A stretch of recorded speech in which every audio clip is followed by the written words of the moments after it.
Okay, so we've in the previous session we've looked at moments. We've defined them. We've defined what the moment of a force is, also known as the torque. And now we're going to talk about resultant moments, which isn't too far removed from moments themselves. It's simply the idea of examining all the moments in a specific scenario and adding them all up. And then from that number, from that information, we can figure out what's going on with objects, whether or not they're rotating, that sort of thing. So it shouldn't be too tricky today. It's mostly a little bit of arithmetic really, but let's take a look. So first, a fairly basic question. I think I'm quite sure you'll have seen stuff in physics like this, but it's on the theme of moments. Let's see if you can answer this. So you've got two people. I've arbitrarily made them a brother and sister so you can distinguish them. One is 60k, one is 80k, and one of them, in this case the lighter person, the brother, sits 2 meters from the center, and the other person is 1.4 meters. So at least on this cartoon diagram, we've got this situation, right? And you've got weights here. Question is who is going to go down and who is going to go up, regardless of what the picture shows. So have a think. You can probably do this in your head. You can pause, have a think.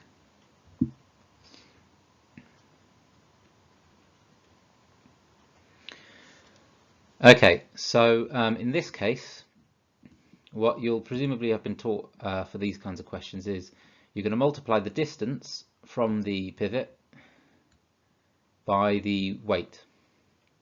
Keep in mind that the mass is 60 and 80, but the weight is technically 60g and 80g.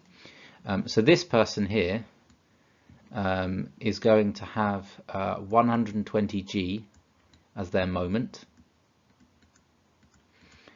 and this person here is going to have 80 times 1.4,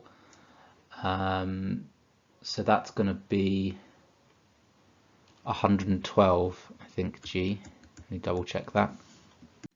Yeah. So who has the larger moment? In this case, 120g wins. So therefore, that is the person that goes down. Okay, so regardless of the actual mass, it doesn't matter if you're the heavier person, it helps, but it's a combination of factors, right? It's the weight of the person, which is proportional to mass, and their distance from the fulcrum or the pivot point. So this is effectively just a moments problem, and what we're ultimately doing is we're finding a resultant moment, and that's what we're going to look at now. Let's properly define what is a resultant moment. So we said before that a moment of a force was the magnitude of that force multiplied by the perpendicular distance from some point O. Okay, so that's an O, not a zero. Oh, let's use P actually. It's less confusing. From some point P, that's the moment of force about P. That's the moment, and then the resultant moment is, rather than looking at a force, a single force, you're looking at multiple forces, and you literally add them up. So you take all the separate moments and you add them, you find the total. So the resultant moment is equal to the total across all forces of the following. Okay, so you'll usually talk about a resultant moment of a particular scenario or a particular object. So let's say, for example, I had some arbitrary lamina. Okay, so I have some shape, a flat 2D shape, and there's some forces on it. Let's say there's something pushing here, and there's something pulling or pushing here, and you've got another force here.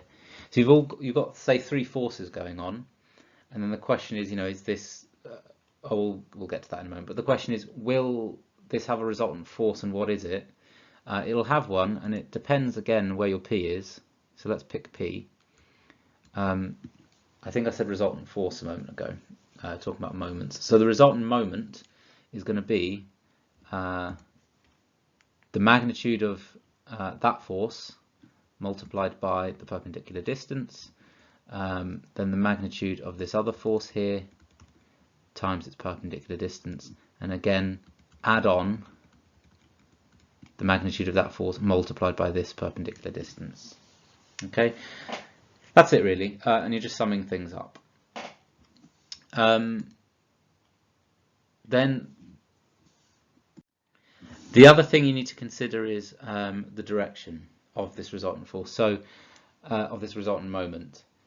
Your resultant moment will either be a positive or a negative number, and that depends on which direction you take as clockwise and anti-clockwise. So remember that when we take these moments, some of them will be positive, some will be negative. So if I say, let's go by a default convention, let's say clockwise is positive, then this force here around that point that's going clockwise, so that's a positive moment. This one here is going to be going anti-clockwise, so that's a negative moment, and this one here is going clockwise, so that's a positive moment. Okay, so you will indeed do the magnitude of the force times perpendicular distance, but then, and it's not in this equation here really, you then have to take either negative or positive depending on which direction you've taken as positive. So if we've taken clockwise as positive, this is how you'll add them up. So you'll do that plus this and then minus this moment here, and then your final answer will itself be a positive or negative number. If it's positive, then your final resultant moment will be a clockwise resultant moment. If your final answer is negative, it'll be an anti-clockwise resultant moment. So much like a normal moment, you'll always quote the number, and then you'll either say clockwise or anti-clockwise. And then finally, before we look at some examples of calculating it, what's the point? So the point of calculating the resultant moment is to figure out which of three things is happening. Is an object rotating clockwise? Is an object rotating anti-clockwise? Or is it not rotating at all? If an object is not rotating, then that's equivalent to, and I'm using double-headed arrows, that's equivalent to the resultant moment is 0. And here's the key thing, it actually doesn't matter what point P you choose. It could be any point anywhere. It can even be on the object or outside of the object's boundary. The resultant moment will always be 0 because it's not rotating around anywhere. So if the resultant moment is 0 about any point, or about all points, let's say, then it's not rotating, and vice versa. If it's not rotating, then the resultant moment equals 0. It's rotating clockwise is the same as saying it has a clockwise resultant moment. Makes sense. And the inverse is also true, or perhaps not inverse, but the corresponding is also true. So let's just do a ditto. If it's rotating anti-clockwise, then that's equivalent to having an anti-clockwise resultant moment. In terms of the value of the moment, what does that tell us? We're not going to go that much into detail about what the value means. So if you have a 10 clockwise resultant moment or a 20 clockwise resultant moment, we're not going to talk much about what that really means, other than to say that hopefully it's intuitive that a larger moment means the object's going to be rotating faster than it otherwise would. because it's got a greater rotational force. But we won't be doing any calculations related to that specifically. The main purpose of this, which we'll get into more another session, is going to be about figuring out this first one. What forces do we need to ensure that an object is not rotating? Or vice versa, if an object is not rotating, what must be going on with the forces? So we're mainly going to be using this one, the resultant moment equals 0, at least in later sessions. Although for today, we're probably going to look at considering all three when we do our calculations. Okay, so let's look at some examples to clarify this. Okay, so here we've got a light rod and a set of forces acting on it. Just to make it clear, the part that's the actual rod is just this horizontal part here, because everything's in black in this picture. It's a bit hard to distinguish forces from the actual object. So the red bit is the rod, and then the black arrows are the forces. Calculate the resultant moment about the point P. Okay, so here's what I'm going to do. First, declare to yourself and in your own working which direction you're taking as positive. Right, so much like before when you do left, right, up, down, here we're going to say one direction is positive, one is negative. I'm going to say clockwise is positive, and it's fine, I think, for me to just write it this way.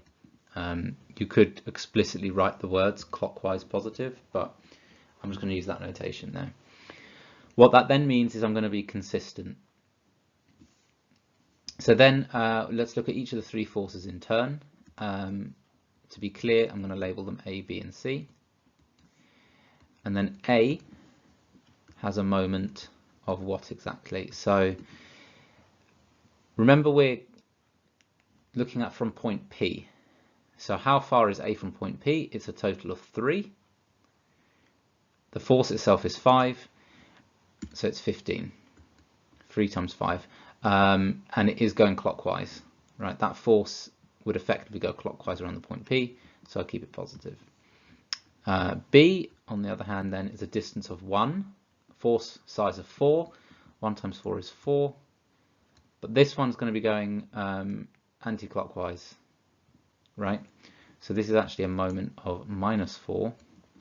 Remember, these are technically all Newton meters, sorry. And then for C, we've got also anti-clockwise, 1 times 3 minus 3 Newton meters. So then my total, or my resultant moment, is going to be, it's not too tricky, is it? 15 minus 4 minus 3 equals 8. And that's it. But now we need to be clear. Because I chose clockwise as positive, and I got a positive number, I know it's 8 clockwise. If I had started with saying anti-clockwise was positive, I would have got a -8 here. So how do I know which one's right? Do I write 8 or do I write -8? The correct answer is neither. You just specify in words either clockwise or anti-clockwise, because that will be that's a clear direction, right? And it's unambiguous. It doesn't have anything to do with the convention that you chose. So in this case, I've got a positive number in line with my convention. I can then write the word clockwise. Okay. If I'd done the other convention at the end of the day, I would have got a -8, and that would still mean clockwise. So make sure when you write a resultant moment, you include the wording of clockwise or anti-clockwise. And it's also Newton meters.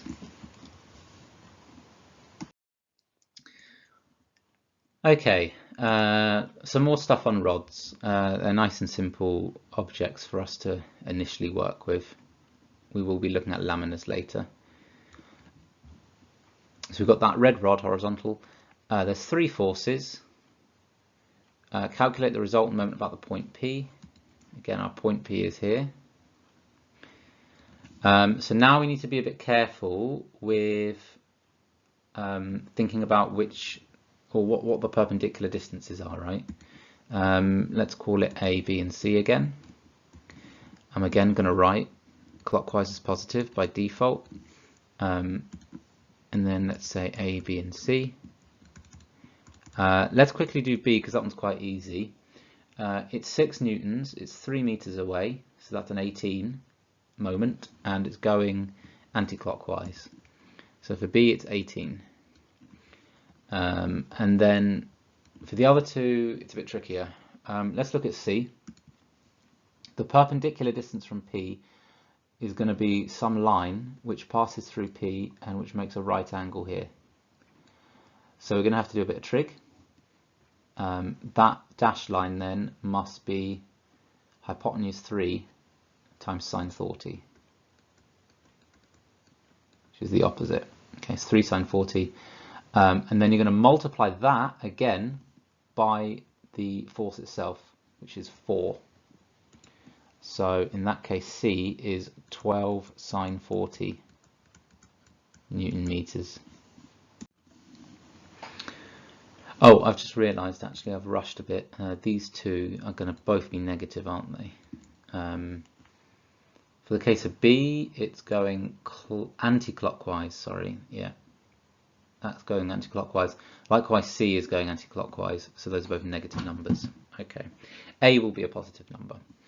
So then A, let's draw in that perpendicular distance line. In this case, that one's going to be a hypotenuse of 4. It's a bit, yeah, don't get confused. That green line is not the hypotenuse, right? The red line is the hypotenuse. And then that green line is also likewise to here the opposite, even though it doesn't look that far away from it. That is the opposite. So we're going to get here 4 sine 80. So then we multiply 4 sine 80, the perpendicular distance, by 5, and I get 20 sine 80. Okay. So we calculate, I'm just looking at it here in the book, 20 sine 80 is about 19.696. Do a few decimal places. Don't round too early. This one is minus 7.713, and minus 18 is minus 18. You can already see when I add these three up, I'm going to get a negative value, which means it's going to be a resultant of anti-clockwise. And in this case, it's a 6.02. Okay, so that's 19 minus 18 minus 7 with the decimal places gives you 6.02. So that's it. So what that tells us is that this red rod, let's say it's sitting on a table and these 3 forces are acting on it, it's going to start rotating this way. Let's look at one final example. Okay, so we've got 2 forces acting on a laminar. Now in this case, the laminar is not itself in the picture. You could draw one around these forces if you wanted to. You could say, you know, this is a piece of paper or something like that. The laminar effectively is the 2D space. And you've got these 2 forces which are sort of pushing this bit of paper, let's say, in 2 kind of partly competing directions. And again, we're going to calculate the moment. So let's start off this time actually with just immediately drawing in the right angles. We're going to extend each of these force lines as much as we can, as much as we need to, and then draw in the perpendiculars dashed. So there's one there, and there's one here. Okay. And that distance there is 8 sine 25, and that distance there is also 8, but now sine 35.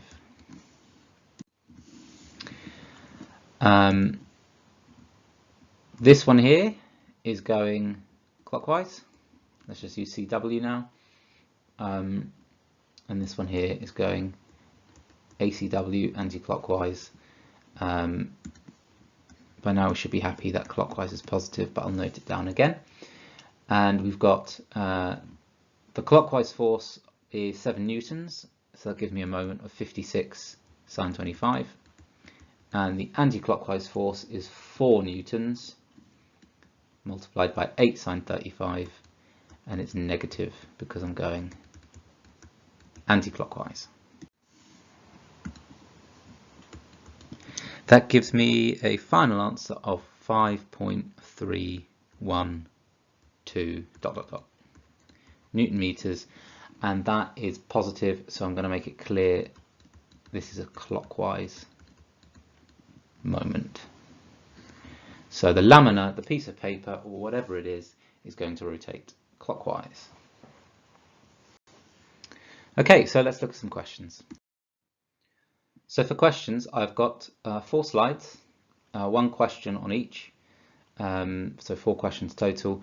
This question here is the only one that's sort of multi-parter to this extent. It's just lots of little mini questions. For part F, it looks like my face is blocking some sort of information, but it's not actually. If you removed that little camera image, it wouldn't change the information you've been shown, so you can still do F. I think F is the only one that actually really requires a bit of trig. The rest of them, I think you could even answer them in your head. So this one slide you should be able to do very quickly. Just make sure you're not making any sign errors, and then just double check 4B in the textbook. The other 3 questions will be more of the problem solving type. So give these ones a quick go, confirm you're getting the right numbers, pause the video now.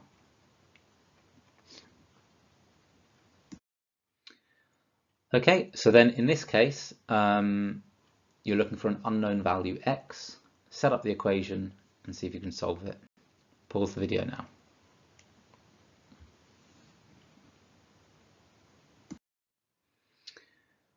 Okay, so now we're going into a bit more real-world application.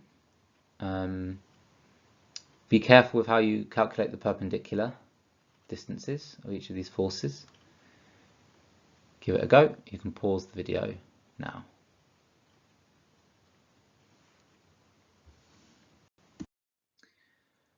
Okay, and finally in this question, I do need to just give you one extra bit of info in case it wasn't clear, because I haven't told you. I like this question. You're going to have to introduce probably your own variables for things you don't know. Just be aware, it has told you in the question. The drawbridge is modelled as a uniform rod of weight 8,000 newtons, and then there's a hint here. That means its weight acts at its midpoint.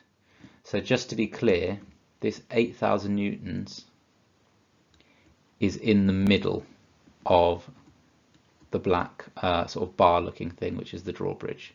So that's in the middle, which is useful information. You wouldn't be able to answer the question otherwise. So have a read through, see if you can prove it. Can you prove what that theta is? Give it a go. Pause the video now.